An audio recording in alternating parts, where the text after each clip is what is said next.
¿Esta camisa o esta? ¿Manzana o plátano? ¿Ver este vídeo o no verlo? Bueno, ver este vídeo es impepinable. ¿A o B? Sí, elige, en serio. Además, acuérdate de lo que hayas elegido, que luego va a ser importante. Venga, te dejo unos segunditos. 3, 2... ¿Lo tienes? Venga, seguimos. Sea como sea, nos pasamos el día entero decidiendo, ya sea desde decisiones súper importantes, decisiones cotidianas, más reflexionadas, más intuitivas. Pero la pregunta del millón, ¿tomamos buenas decisiones? Bueno, si te quedas en Mister Hipotálamo, lo averiguamos. Aquí hay mucha tela que cortar, pero mucha, ¿eh? ¿Tomamos buenas decisiones? Creo que para eso primero hay que remontarse a una pregunta todavía más anterior, y es que ¿qué es tomar una buena decisión? Si me apuras, podemos ir un paso todavía más para atrás, que es ¿qué es tomar decisiones? De forma súper simplificada, tomar decisiones sería elegir entre varias alternativas, entre varias opciones o entre varios prospectos, que es como se le suele llamar en el mundillo del estudio de la toma de decisiones. Pero ¿cómo podemos saber si eligiendo uno de esos prospectos estamos eligiendo bien o en realidad nos estamos equivocando? Esto es típico en ciencia, es decir, siempre necesitamos un criterio, esa norma de referencia ante la que poder comparar. Imagínate que te encuentras esta situación. Bien, ahora que se ha leído la lista, por favor dígame qué palabras recuerda. Mesa. ¿Alguna más? Entiendo. Este paciente, como vemos, acude al psicólogo y solo es capaz de recordar una palabra de la lista.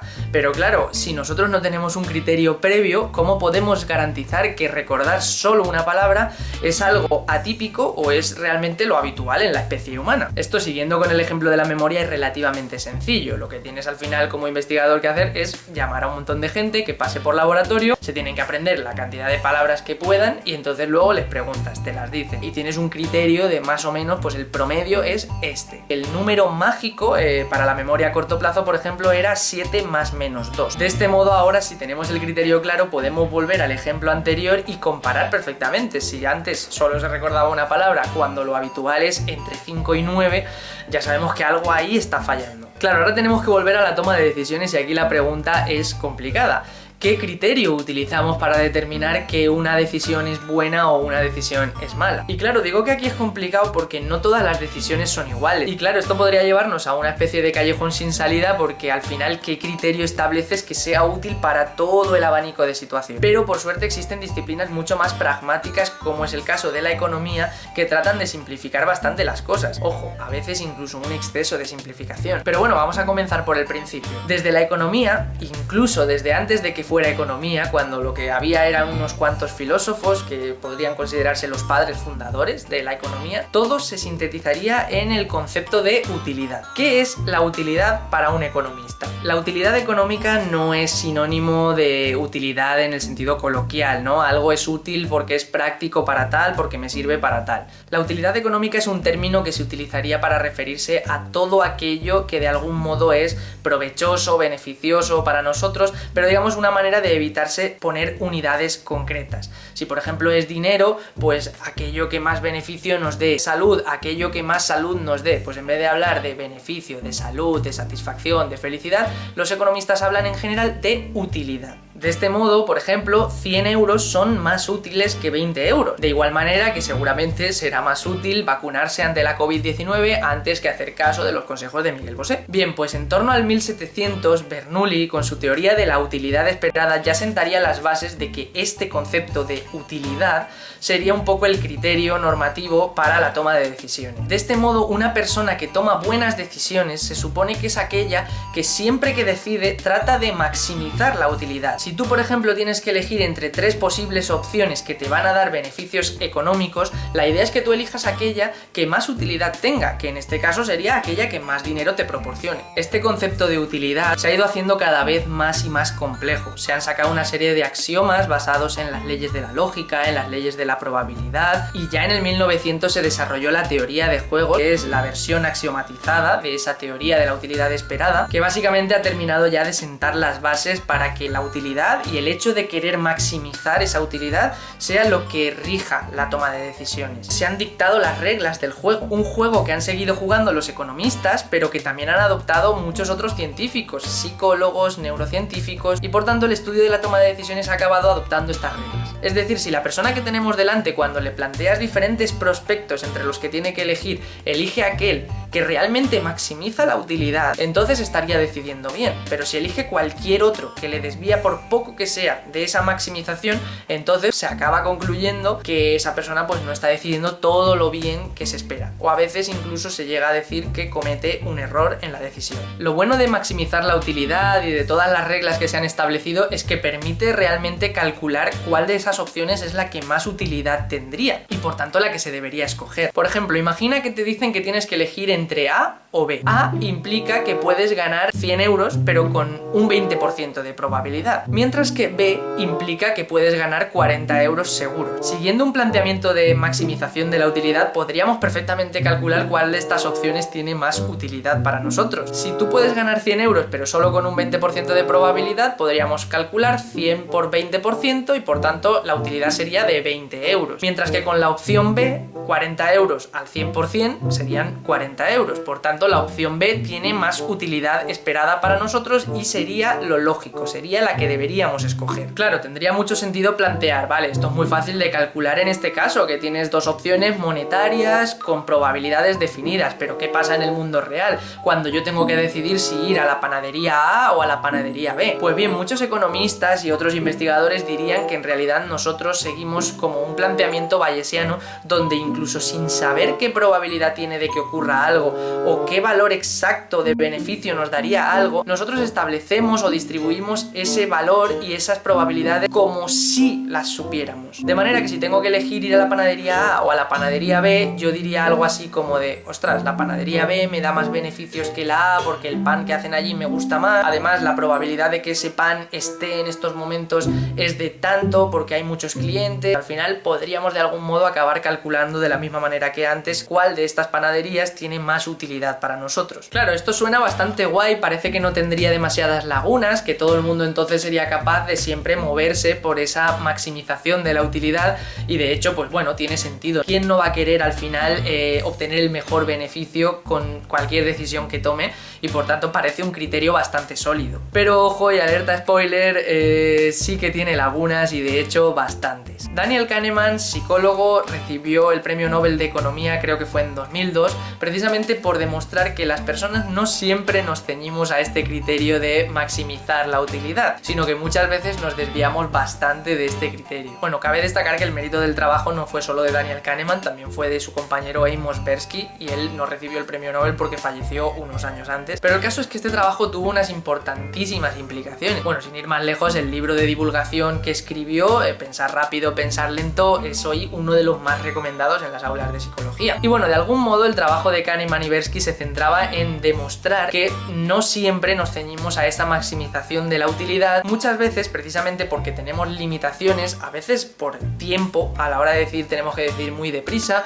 a veces porque no podemos procesar toda la información necesaria para estar calculando qué opción es la que más utilidad nos da, o a veces simplemente por pereza, por intentar gastar menos recursos mentales, acabamos utilizando atajos mentales o heurísticos que simplifican la decisión y que muchas veces, ojo, llevan a decisiones que perfectamente pueden ser satisfactorias, pero el problema es que muy a menudo acaban cayendo en sesgos cognitivos que hacen que nos desviemos de esa norma de maximizar la utilidad. Por ejemplo, vamos a ver un ejemplo muy sencillo y aplícatelo tú mismo. ¿Qué prefieres? ¿Elegir A o B? La opción A implica que vas a perder 40 euros asegurados. La opción B implica que existe un 60% de probabilidades de perder 100 euros. ¿Qué prefieres? Bien, siguiendo las reglas de antes, podríamos calcular realmente la utilidad que vas a perder con cada una de esas opciones. Como en la opción A existe una probabilidad del 100% de perder 40 euros, la utilidad perdida real serían 40 euros. Mientras que con la opción B tendríamos que calcular el 60% de 100. La utilidad real que podrías perder serían 60 euros. Como vemos, la opción B implica una pérdida mayor en términos de utilidad, con lo cual lo lógico sería quedarse con la opción A. Sin embargo, y no sé si será tu caso, de hecho si es así, por favor dímelo en comentarios, pero la gran mayoría de gente, como demostraron Kahneman y Tversky, prefiere elegir la opción B, es decir, arriesgarse a perder incluso más dinero con tal de no afrontar una pérdida asegurada. Y esto se justifica porque las personas tenemos el sesgo de aversión a las pérdidas, es decir, las pérdidas crean un impacto psicológico en nuestra cabeza mucho mayor del que podrían proporcionarnos, por ejemplo, una ganancia. Debido a que esas pérdidas tienen ese impacto tan fuerte, las queremos rechazar a toda costa y entonces la gente preferiría evitarse la pérdida segura de 40 euros y arriesgarse a perder con un 60% de probabilidad 100 euros para evitar ese malestar que genera aceptar una pérdida. Como vemos, esto es solo un simple ejemplo de cómo un sesgo nos podría estar desviando de esa maximización de la utilidad. Pero Kahneman y Tversky se encargaron de detectar todo un listado de heurísticos y sesgos que al final, de un modo u otro, te acaban desviando de ese criterio normativo. Pero ojo, porque aquí viene la paradoja. Desviarnos de esa norma, de la maximización de la utilidad, nos convierte automáticamente en seres torpes, en personas que toman mal las decisiones, o implica más bien que esa norma quizás no es adecuada y a lo mejor debería modificarse. Volvamos un momento al ejemplo que poníamos con la memoria. Decíamos que lo que hacían era llamar a personas para ver realmente cuál es la capacidad real de memoria a corto plazo que tenemos y por tanto ya determinar ese 7 más menos 2. Tiene una base empírica, una base que nos permite decir que esta es la naturaleza humana y por tanto todo lo que se desvíe de ahí sí que será algo atípico. Pero esta norma de maximizar la utilidad y moverse siempre por ello, ¿está basada realmente en cómo decidimos de forma natural los seres humanos? ¿O realmente se trata de una abstracción? Paradójicamente, esta norma se ha aceptado prácticamente sin titubeos y de hecho se ha establecido a día de hoy hasta en la sopa. Y claro, esta aceptación sin titubeos ha llevado a una lectura muy concreta de los resultados que sacaron Kahneman y Tversky. Y es que si la forma en la que tenemos que decidir es siempre siguiendo esa norma de maximizar la utilidad y sin embargo nosotros muchas veces no lo hacemos, sino que más bien nos desviamos, en realidad somos nosotros los que estamos cometiendo errores constantemente. Y ojo que esto tiene implicaciones más allá del mundo de investigación o más allá del mundo clínico. Se están empezando a desarrollar políticas que incluso, digamos, quieren cambiar el clásico liberalismo, donde cada persona tiene libertad absoluta de decisión, por un paternalismo liberal, donde la persona sigue siendo libre, es decir, tú puedes al final acabar eligiendo lo que tú quieras, pero ya de antemano te ponen por defecto una opción que quizás sea más acertada para ti, porque como se asume que igual eres un poco torpe, que igual no vas a decidirlo por ti mismo, pues te dan el empujoncito. Y ojo que esto del empujoncito no lo uso de manera baladí, sino que de hecho podéis leer al respecto en inglés, buscar nudging y encontraréis un montón de documentación al respecto. Un ejemplo muy concreto sería pues cuando se contrata a un trabajador en una empresa y esa empresa opta por desviar parte de la nómina, un pequeño porcentaje, a un plan de pensiones para el futuro, porque como de normal vamos a tener una tendencia de dificultad para ahorrar porque buscamos más una gratificación inmediata, pues si ellos ya por defecto te ponen esa opción de este porcentaje se ahorra, digamos, te están haciendo ese empujoncito para que en un futuro luego tengas menos problemas. Tú tienes libertad de decidir salirte de ese programa, de decidir que ese porcentaje te lo ingresen en nómina, pero por defecto está asignado, de manera que si por ejemplo por pereza o por lo que sea tú no quieres cambiarlo, pues en cierta manera la opción que viene por defecto es más beneficiosa, se supone, que si directamente eres tú quien tiene que decidir ahorrar ese porcentaje y es muy probable que no lo hagas. Como vemos, a priori esto puede sonar muy bien, tiene mucho sentido, pero el problema está en que podría esconder los intereses que están detrás de quien da ese empujoncito. No quiero ni que esto parezca ni suene conspiranoico, por favor, de hecho dejo por aquí citas de artículos científicos, dejo las referencias en descripción para que veáis que este debate realmente existe, que hay un montón de investigadores cuestionando si estas políticas de paternalismo liberal pueden llegar a ser arriesgadas en función de en manos de quién caigan. Existen incluso cuestionamientos de si estas políticas unidas, por ejemplo, con el actual incremento del Big Data,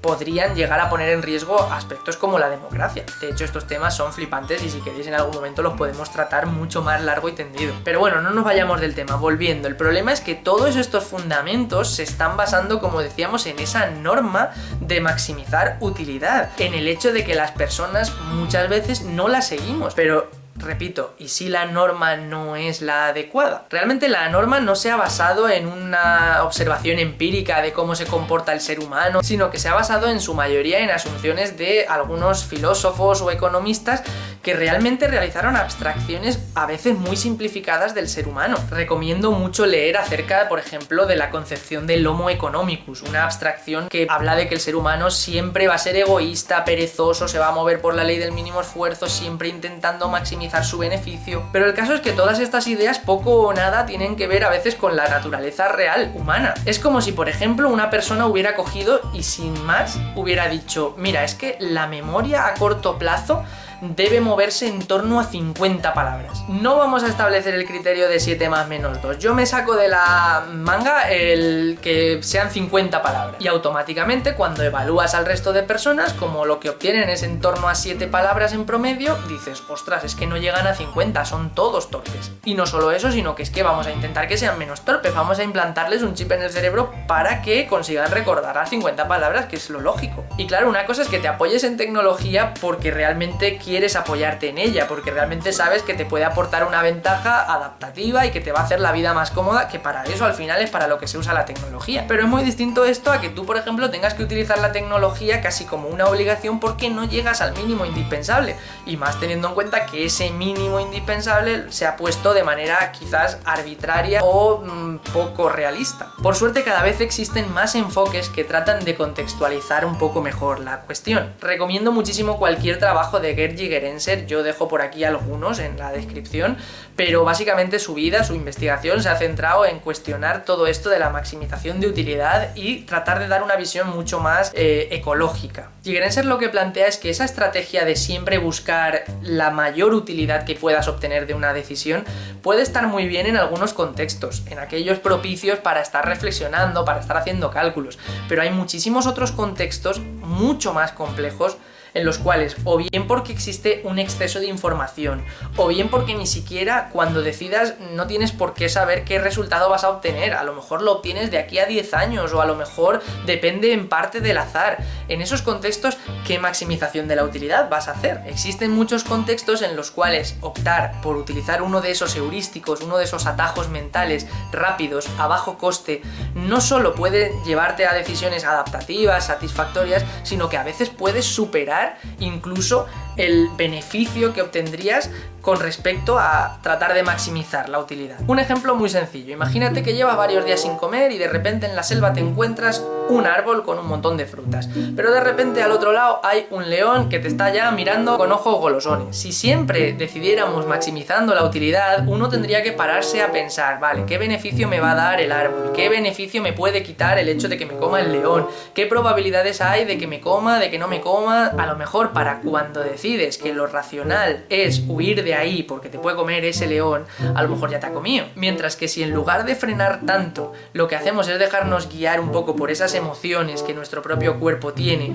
por este sesgo de aversión a las pérdidas, el hecho de que va a ser peor que nos coma que coger la fruta, nos puede hacer decidir mucho más rápido la mejor opción. Ojo, que el tema de la aversión a las pérdidas también es otro tema que da mucho de sí. O sea, se está planteando incluso ahora mismo de que podría hasta tratarse de un factor protector ante situaciones tan complicadas como lo que hablábamos la semana pasada en el podcast sobre el suicidio. Personas que a lo mejor por el hecho de tener aversión a las pérdidas realmente acaban valorando que la pérdida que tendrían si realmente pierden su vida es tan grave que no la quieren asumir y al final solo se queda en una ideación y no realmente en un suicidio cometido. Todo esto en parte son todavía un poco especulaciones, son pequeños indicios que se están viendo en algunos estudios y queda mucho por desarrollar, pero para que veáis cómo un sesgo que clásicamente se ha visto como algo negativo, algo que vulnera nuestra racionalidad, que nos lleva a tomar incluso malas decisiones, a lo mejor no nos lleva a tomar tan malas decisiones. Por tanto, y un poco a modo de conclusión, la idea que se puede sacar con este vídeo es que ese criterio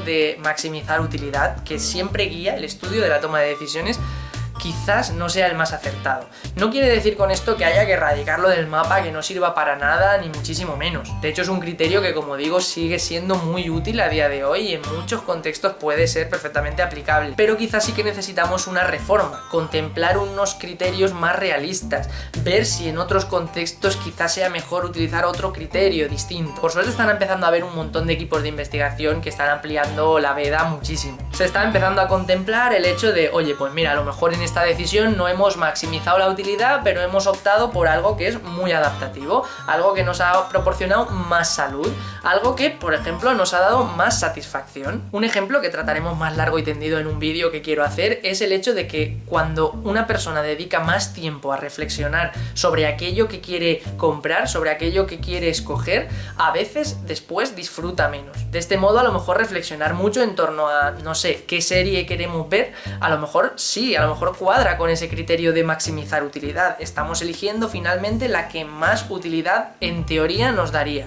Pero ¿y si esto luego se traduce en menos satisfacción, en menos felicidad al ver esa serie? Como vemos, depende del criterio al que se atienda, pues a lo mejor las decisiones que en un momento parecen buenas no son las mejores según ese otro criterio. Así que si entraste en este vídeo buscando una respuesta clara de tomamos bien las decisiones, ¿qué hay que hacer para tomar una buena decisión? Pues como ves, este no es tu vídeo. Pero ¿y lo bonito que es esto? La diversidad, la complejidad humana, del comportamiento humano. Quizás sí, quizás a nivel político o a nivel económico se busque más ese pragmatismo, porque al final necesitas un modelo para realmente predecir si a lo mejor las personas vamos a comportarnos de una manera o de otra, si esto puede llevar a una crisis o no. Pero desde un punto de vista psicológico, quizás este pragmatismo puede simplificar demasiado las cosas, y a lo mejor lo que para una persona puede ser, sí, quizás lo más útil, no necesariamente es lo que más feliz le hace, lo que más salud a largo plazo le da.